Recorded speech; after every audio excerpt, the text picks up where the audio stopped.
مولانا اشرف علی تھانوی رحمہ اللہ فرماتے ہیں،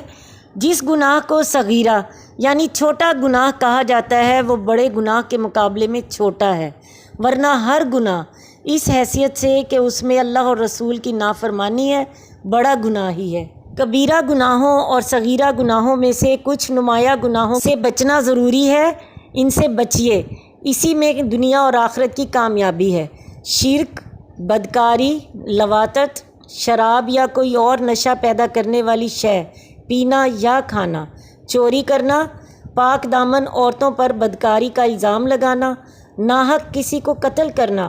گواہی کو چھپانا جبکہ اس کے سوا اور کوئی گواہ نہ ہو، جھوٹی گواہی دینا، جھوٹی قسم کھانا، کسی کا مال غصب کرنا، مقابلے کی قدرت رکھتے ہوئے میدان جہاد سے بھاگنا، سود کھانا، یتیم کا مال کھانا، رشوت لینا، رشتہ داروں سے تعلقات توڑنا یا ان سے بدسلوکی کرنا، حضور صلی اللہ علیہ وسلم کی طرف جھوٹی باتیں منسوب کرنا، رمضان میں بغیر کسی عذر کے روزہ توڑ دینا، ناپ تول میں کمی کرنا، کسی فرض نماز کو اپنے وقت سے مقدم یا مؤخر کرنا، بغیر کسی عذر کے زکوٰۃ یا روزہ کو اپنے وقت پر ادا نہ کرنا، استطاعت رکھتے ہوئے فرض حج ادا کیے بغیر مر جانا، سوائے اس کے کہ حج کی وصیت کر جائے اور اس کا انتظام چھوڑ جائے، کسی مسلمان کو ظلماً نقصان پہنچانا، جادو سیکھنا اور سکھانا اور اس پر عمل کرنا،